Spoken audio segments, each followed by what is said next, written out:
तो हेलो बच्चों, आइए शुरू करते हैं ट्रांसलेशन।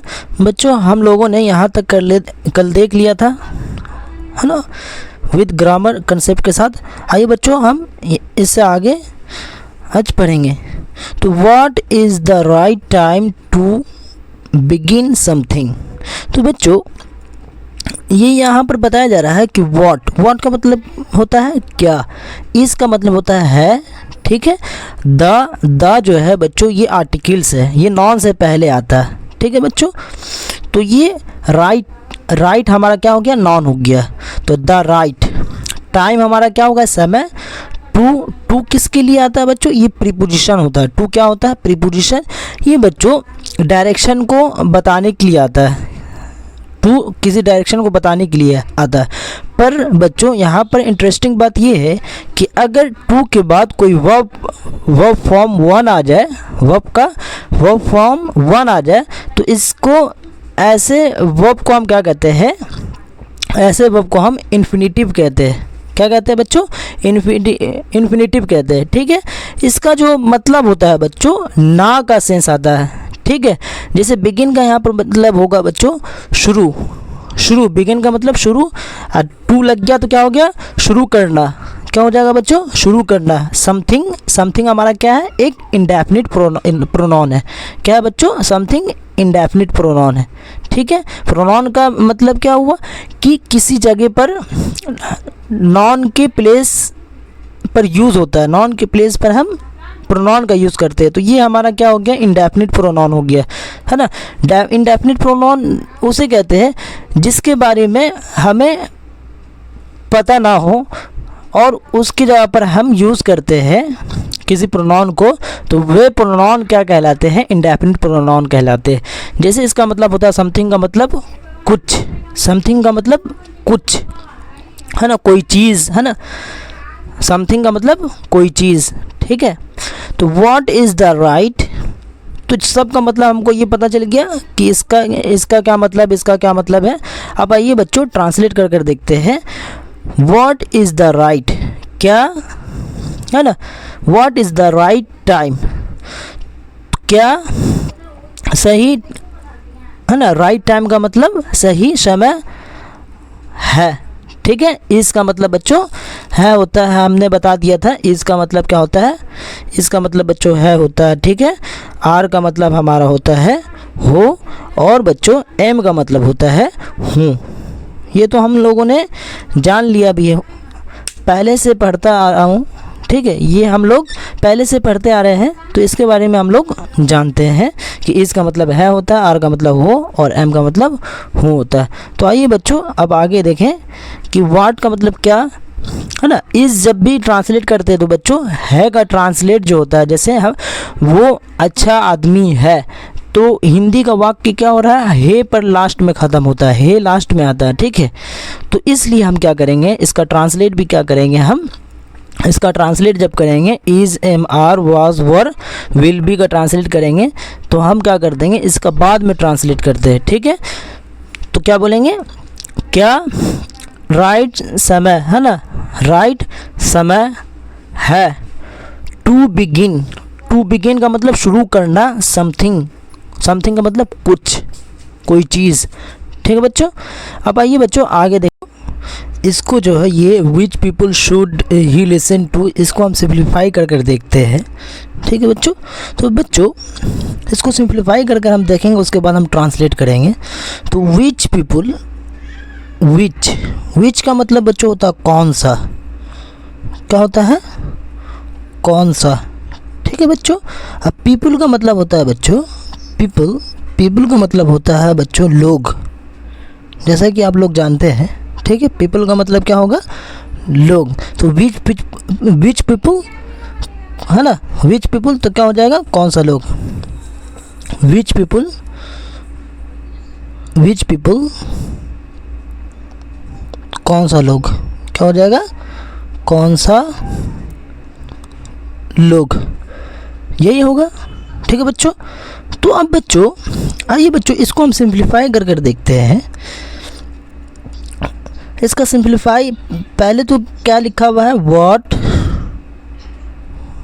क्या लिखा हुआ है बच्चों, पहले हमारा लिखा हुआ विच पीपल, है ना, विच पीपल शुड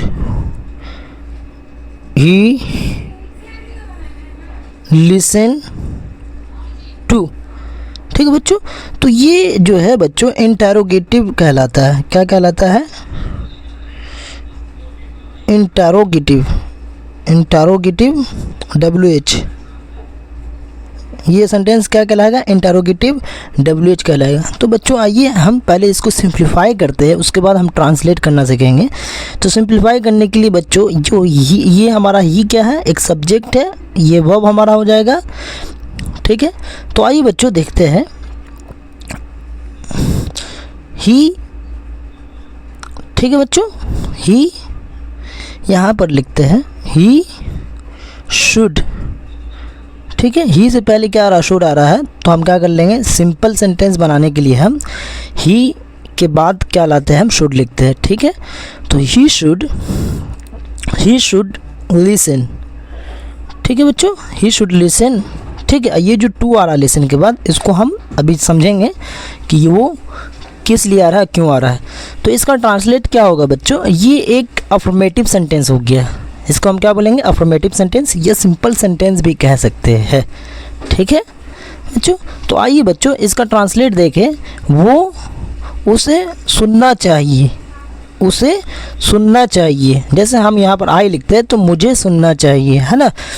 ठीक है, तो बच्चों अब जो है विच पीपुल जो है, विच पीपुल ये जो है ये जो क्या करता है, ये किसी भी सेंटेंस में आता है तो ये इंटरोगेटिव कर देता है। तो उससे पहले WH इंटरोगेटिव करता है, जैसा कि यहाँ पर लिखा हुआ है इंटरोगेटिव WH सेंटेंस कर देता है ना। तो अभी हम इंटरोगेटिव यस नो पहले देख लेते हैं। ठीक है, तो बच्चों इसको हम पहले पीछे कर देंगे तो ये इंटरोगेटिव यस नो क्वेश्चन बन जाएगा। तो शुड, ठीक है बच्चों, ही लिसन। तो इसका ट्रांसलेट क्या करेंगे बच्चों? शुड ही लिसन, ये क्या हो गया? इंटरोगेटिव यस नो क्वेश्चन हो गया। ठीक है, क्या उसे सुनना चाहिए? क्या उसे सुनना चाहिए? तो हम इसके जवाब में हम दे सकते हैं कि यस या नो। तो जिस क्वेश्चन के जवाब में यस नो से हम आंसर दे सकते हैं, तो वैसे क्वेश्चन को, वैसे सेंटेंस को हम क्या कहते हैं? यस नो इंटरोगेटिव सेंटेंस कहते हैं। यस नो इंटरोगेटिव सेंटेंस कहते हैं। ठीक है बच्चों, शुड ही लिसन, उसे सुनना चाहिए। क्या उसे सुनना चाहिए? तो हम जवाब दे सकते हैं ना कि यस या नो। उसे क्यों सुनना चाहिए, है ना, कौन से पीपल को सुनना चाहिए? तो आपको पूरा ये यस नो क्वेश्चन में आप जवाब नहीं दे सकते। ये जो क्वेश्चन हम पूछ रहे हैं कि किस पीपल को सुनना चाहिए, उसे किस पीपल को सुनना चाहिए, तो आप यस और नो में जवाब नहीं दे सकते। ठीक है बच्चों, तो इसलिए हम इसको हम क्या कहते हैं? विच पीपल जो आ गया इसमें सेंटेंस में, तो इंटरोगेटिव WH क्वेश्चन होता है, WH क्वेश्चन होता है। ठीक है, व्हाट हो गया हमारा, है ना, विच हो गया, वेयर हो गया, ये सब क्या है बच्चों? WH क्वेश्चन है। ये किसी भी सेंटेंस में आता है तो इंटरोगेटिव WH क्वेश्चन कहलाता है। ठीक है बच्चों, तो क्या उसे सुनना चाहिए? तो हम ये सेंटेंस को क्या बोलेंगे? इंटरोगेटिव यस नो क्वेश्चन बोलेंगे। ठीक है, ये सेंटेंस कैसा है? यस नो इंटरोगेटिव सेंटेंस है। क्यों यस नो इंटरोगेटिव सेंटेंस करें? क्योंकि इसका जवाब हम यस नो क्वेश्चन में दे सकते हैं। ठीक है बच्चों, इसका ट्रांसलेशन उसे सुनना चाहिए। क्या उसे सुनना चाहिए? अब जो है हम लगा देंगे WH क्वेश्चन लगा देंगे, विच पीपल शुड, जैसे उसी तरह ये रख देंगे। WH क्वेश्चन लगाने के बाद जैसे है इंटरोगेटिव यस नो क्वेश्चन उसी तरह रख देंगे।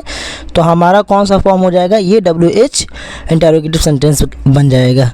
ही लिसन। ठीक है बच्चों, ही लिसन, ही लिसन, ही लिसन। किस पीपल को, किस पीपल को, तो किस पीपल को करने के लिए किस पीपल, ये इसका ट्रांसलेट अगर हम करेंगे तो इसका ट्रांसलेट क्या होगा? किस पीपल, है ना, कौन से पीपल। अब टू जो होता है बच्चों, टू जो होता है, टू का मतलब होता है को। ठीक है, टू का मतलब क्या होता है बच्चों? को होता है, तो इससे पहले क्या आया था, टू आया था। To which people should he listen, उसे किस पीपल को सुनना चाहिए, तो ये सेंटेंस होता है किस पीपल को।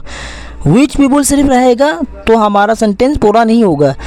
किस पीपल, कौन सा पीपल उसे सुनना चाहिए, को नहीं आ रहा है तो इसलिए सेंटेंस क्या हो रहा है, ख़राब हो जा रहा है, तो इसलिए हम क्या करते हैं, टू लगाते हैं। ठीक है बच्चों, तो ग्रामर में टू को हम क्या करते हैं, सेंटेंस के लास्ट में लगा देते हैं। ठीक है बच्चों, जैसे यहाँ पर हम लगाए तो ये इसको हम क्या कर देंगे, सेंटेंस के लास्ट में लगा देंगे, तो लिसन के बाद क्या आ जाएगा, टू आ जाएगा। किस पीपल को सुनना चाहिए, उसे किस पीपल को सुनना चाहिए, तो ये ट्रांसलेट होगा। ठीक है बच्चों, आई होप आप लोगों को ये बात क्लियर हो गया होगा। ठीक है बच्चों, तो आइए बच्चों अब हम आगे देखते हैं। तो बच्चों which people should he listen to, ठीक है, तो उसे किस पीपल, है ना, को सुनना चाहिए, है ना। शुड का मतलब चाहिए, ये मॉडल्स वर्ब है। ठीक है, अब आइए बच्चों यहाँ देखते हैं what is the most important thing, है ना। क्या मोस्ट, जब भी मोस्ट लगता है बच्चों तो उससे पहले हम आर्टिकल्स द का प्रयोग करते हैं। अगर प्रयोग ना हो तो वो सेंटेंस ख़राब हो जाएगा, गलत है। तो what is the most important thing, है ना, क्या सबसे महत्वपूर्ण थिंग्स है, फॉर हिम उनके लिए, फॉर हिम उनके लिए। बच्चों आइए हिम के बारे में देखते हैं। तो बच्चों हम देख रहे हैं यहाँ पर हिम जो है, हिम कहाँ से आया, तो ये बच्चों ये ही का ऑब्जेक्टिव केस है। ठीक है, क्योंकि सेंटेंस जो होता है बच्चों, सेंटेंस वो सब्जेक्ट वर्ब और ऑब्जेक्ट से बनता है। ठीक है, जैसे हमारा आई सब्जेक्ट में आई होगा, तो अगर हम ऑब्जेक्ट में आई को यूज़ करेंगे तो क्या हो जाएगा बच्चों, मी हो जाएगा, जैसा कि आप देख सकते हैं यहाँ पर। इसी तरह बच्चों ही जो है, तो ही हम इसको क्या यूज़ करेंगे, सब्जेक्ट में, ऑब्जेक्ट में क्या यूज़ करेंगे बच्चों, तो हिम यूज़ करेंगे। ठीक है बच्चों, तो ये किसके लिए यूज़ हो रहा है, ही लड़का के लिए यूज़ हो रहा है, द किंग के लिए, तो यहाँ पर भी ऑब्जेक्ट के लिए यूज़ हो रहा है। तो फॉर हिम जो होगा उनके लिए, टू डू फॉर्म वन लग जाए, वर्ब का फॉर्म वन लग जाए, तो हम इसका ट्रांसलेट क्या करते हैं, है ना, डू का मतलब कर, डू का मतलब कर, और टू लग गया तो क्या हो जाएगा, करना, तो लास्ट में क्या होता है, ना आता है। ठीक है, करना। ठीक है, तो क्या बोलेंगे, what is the most important thing, क्या सबसे ज़्यादा इम्पॉर्टेंट थिंग्स है, थिंग्स चीज़ है, फॉर उनके लिए, टू डू करने के लिए। बच्चों के लिए का भी सेंस आता है जब वर्ब के बाद, वर्ब से पहले, वर्ब वन से पहले बच्चों टू आ जाए, तो या तो के लिए यूज़ होता है, के लिए। ठीक है, जैसे टू ईट, जैसे टू ईट खाने के लिए, या। तो आज के लिए इतना ही, अब कल मिलते हैं।